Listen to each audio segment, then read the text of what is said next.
नमस्ते दोस्तों। आज मैं आपको एक ऐसी कहानी सुनाने वाला हूँ जो F1 की ग्लॉसी नेटफ्लिक्स डॉक्यूमेंट्री में कभी नहीं दिखेगी, क्योंकि वो डॉक्यूमेंट्री आपको बताएगी कि कैसे F1 अब ज़्यादा सेफ है, ज़्यादा प्रोफेशनल है, ज़्यादा पैसे वाला है। पर वो आपको ये नहीं बताएगी कि इस सेफ्टी और प्रोफेशनलिज्म के चक्कर में F1 ने अपने ही लेगेसी ट्रैक्स को एक एक करके ख़त्म कर दिया। साउथ अफ्रीका का कयालमी, जहां पर निकी लाउडा ने 1976 में अपने बर्न फेस के साथ रेस किया था, आज वो सर्किट FIA ग्रेड 1 सर्टिफाइड है। मतलब टेक्निकली F1 रेडी है, पर वहां F1 कभी वापस नहीं आएगा। पोर्चुगल का एस्टोरिल, जहां एयरटन सेना ने अपनी फर्स्ट एवर विन ली थी, उसका पिट बिल्डिंग आज एक गोडाउन की तरह खड़ा है। उसके पास भी ग्रेड 1 सर्टिफिकेट है, पर F1 उसको अवॉइड करता है जैसे वो कोई कर्स हो। और ये कोई एक्सीडेंट नहीं है, ये तो मैं आज आपको प्रूव करने वाला हूँ कि F1 ने अपने पुराने ट्रैक्स को अनसेफ इसलिए नहीं छोड़ा क्योंकि वो एक्चुअली अनसेफ थे। उन्हें छोड़ा गया क्योंकि उनके पास वो पैसा नहीं था जो नए शेख्स और बिलियनियर्स के पास है। सेफ्टी तो बस एक जस्टिफिकेशन था। चलिए सबसे पहले समझते हैं ग्रेड 1 क्या चीज़ है और ये क्यों एक लीगल वेपन बन गया। देखो, FIA का ग्रेड 1 सर्टिफिकेट कोई रैंडम स्टार रेटिंग नहीं है जैसे होटल का। ये एक 90 पेज का टेक्निकल डॉक्यूमेंट है जिसमें हर चीज़ मेजर्ड है, लिटरली हर चीज़। मैं आपको कुछ नंबर्स देता हूँ। पहला रूल, किसी भी स्ट्रेट की लेंथ 1.25 माइल्स यानी कि अराउंड लगभग 2 किलोमीटर से ज़्यादा नहीं हो सकती, क्योंकि उससे ज़्यादा लंबी स्ट्रेट का मतलब है ज़्यादा स्पीड, और ज़्यादा स्पीड का मतलब है ज़्यादा मौत के चांसेस। दूसरा रूल, ट्रैक की मिनिमम विड्थ 40 फीट यानी कि 12 मीटर्स होनी चाहिए। पुराने ट्रैक्स जैसे एस्टोरिल में कुछ कॉर्नर्स 30 फीट से भी कम थे, वो आज ऑटोमेटिकली रिजेक्ट हो जाते हैं। थर्ड रूल, और ये सबसे कॉस्टली है, हर मीटर बैरियर को हर 5 साल में रिप्लेस करना पड़ता है। Take pro barriers, tyre barriers, concrete walls, सब कुछ। कॉस्ट पड़ता है $2 मिलियन पर किलोमीटर। एक एवरेज सर्किट की पेरीमीटर 4-5 किलोमीटर होती है, तो सिर्फ बैरियर्स रिप्लेस करने का कॉस्ट है $8 to 10 मिलियन, वो भी हर 5 साल में। और ये सिर्फ बैरियर्स की बात नहीं है, मेडिकल सेंटर वो भी होना चाहिए जैसे एक फील्ड हॉस्पिटल, मतलब उसमें रिससिटेशन स्पेशलिस्ट होना चाहिए, बर्न सर्जन होना चाहिए, स्पाइनल इंजरी एक्सपर्ट होना चाहिए, और ये सब डॉक्टर्स इंग्लिश फ्लुएंट होनी चाहिए, क्योंकि FIA का मेडिकल डेलीगेट मोस्टली इंग्लिश बोलता है। ट्रैक मार्किंग्स के लिए भी स्पेशल हाई फ्रिक्शन पेंट चाहिए जो नॉर्मल पेंट से 5 गुना महंगा है। अब आप सोचो, एस्टोरिल जिसने 1996 में अपना लास्ट F1 रेस होस्ट किया था, वो ट्रैक 1980s और 90s के ब्लूप्रिंट पे बना है। उसका पिट लेन इतना नैरो है कि आज की modern F1 cars literally turn नहीं कर सकती वहाँ पर। कयालमी ने 2015-16 में 200 करोड़ से ज़्यादा अपग्रेड पे डाल दिए, नियरली $11 मिलियन। फिर भी FIA ने कहा डू मोर।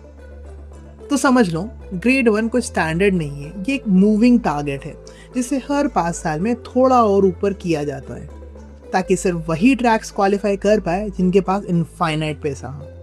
अब आते हैं असली केस स्टडीज पे।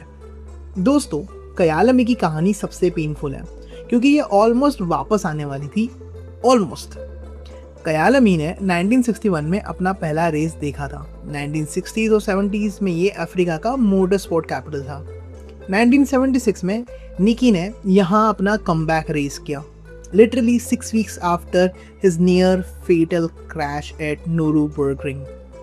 वो आया, वो स्टार्ट किया और लोग रो रहे थे स्टैंड्स में। 1993 में यहाँ लास्ट F1 रेस हुआ, उसके बाद सर्किट सोल्ड हो गया, कुछ टाइम क्लोज रहा। फिर 2014 में एक नया ओनर आया, टोबी वेंटर नाम का, एक साउथ अफ्रीकन बिजनेसमैन। वेंटर ने सोचा चलो एक बार ट्राई करते हैं, F1 वापस लाते हैं अफ्रीका में, उसने 2014 से 2020 तक ऑलमोस्ट कंटिन्यूअसली अपग्रेड किए। New pit building, new run off areas, new drainage system, new barriers. उसने डाल दिए $11 मिलियन अपनी पॉकेट से।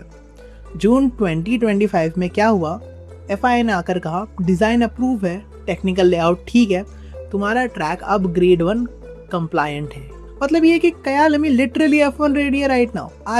आज की तारीख में वो रेडी है, तो रेस क्यों नहीं हो रही? ये वाला पार्ट पेनफुल है। There are 3 reasons for this.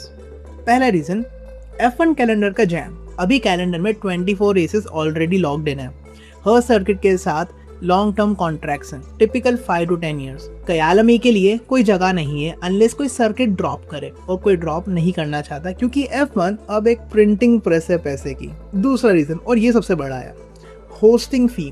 क्या आपको पता है सऊदी और कतर जैसे सर्किट्स कितना पे करते हैं F1 को? अप्रॉक्सीमेटली $50 to $60 मिलियन पर रेस, एक रेस के लिए साल का। कयालमी के पास इतना पैसा नहीं है, साउथ अफ्रीकन गवर्नमेंट के पास भी नहीं है, और जब तक गवर्नमेंट टैक्स पेयर्स का पैसा डालने को तैयार नहीं होगी, ये थोड़ा इम्पॉसिबल है। और साउथ अफ्रीका में अभी इलेक्ट्रिसिटी और जॉब्स और क्राइम्स की प्रॉब्लम भी है, तो कोई रेस ट्रैक के लिए $50 मिलियन निकालने वाला है क्या? Third reason, political backing missing है। सऊदी अरेबिया का crown prince personally Liberty Media को कॉल करता है। अबू धाबी का रॉयल फैमिली F1 को रेड कारपेट देती है। साउथ अफ्रीका में मोटर स्पोर्ट को लेके कोई पॉलिटिकल विल नहीं है। एक मेमोरेंडम ऑफ अंडरस्टैंडिंग साइन होना था, वो नहीं हुआ। तो आज कयालमी खड़ा है grade 1 certified, beautifully upgraded, technically perfect, पर अटरली यूजलेस।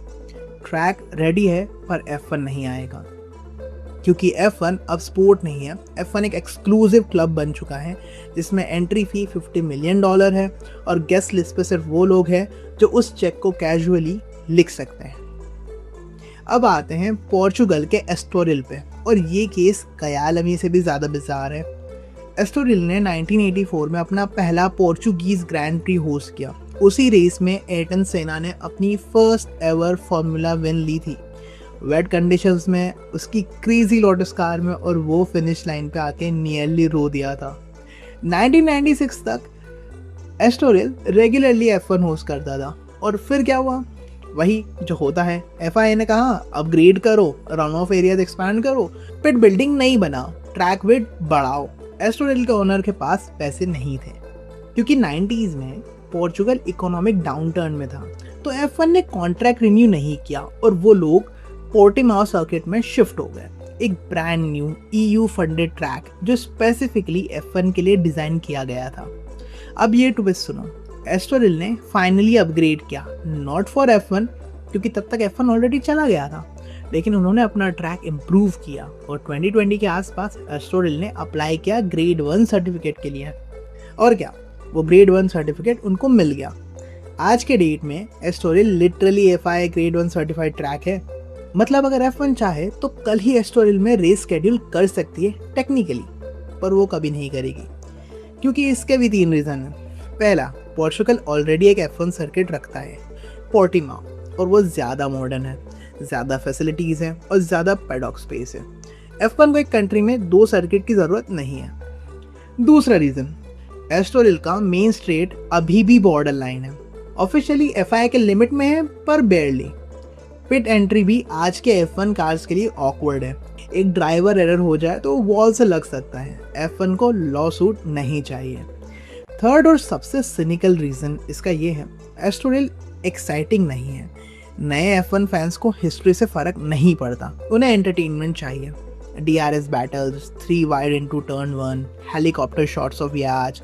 एस्टोरिल के पास याज नहीं है, एस्टोरिल के पास है एक अबैंडन वाइब और एक पिट बिल्डिंग जो आज स्टोरेज शेड की तरह यूज़ होती है।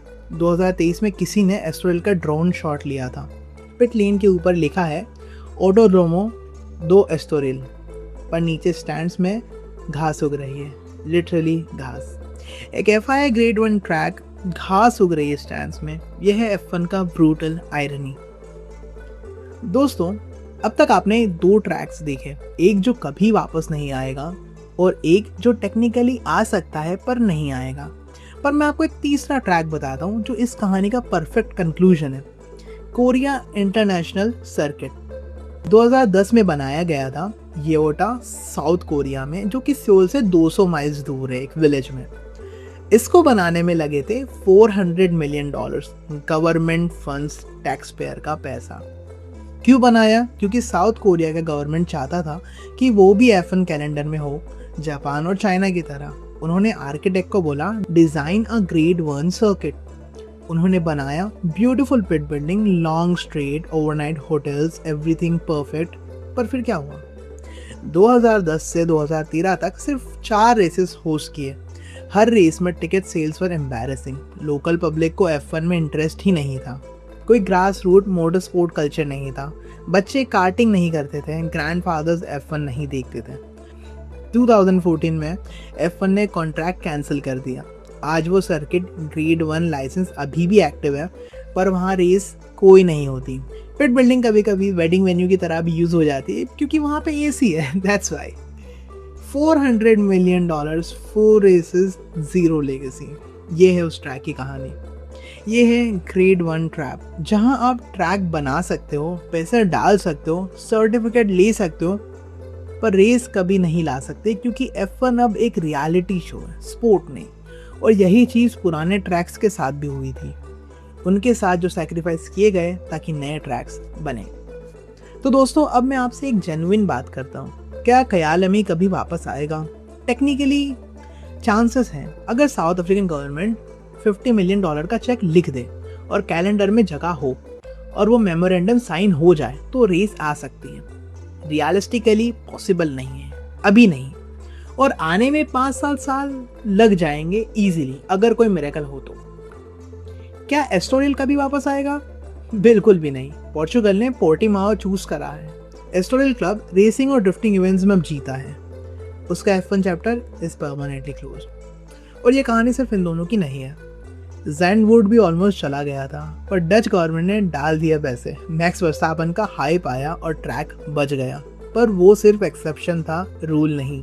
सिल्वरस्टोन, ब्रिटेन का अपना ट्रैक, अब स्ट्रगलिंग है। उनके कॉन्ट्रैक्ट की हर रिन्यूअल में उनकी फटती है कि F1 उन्हें ड्रॉप ना कर दे।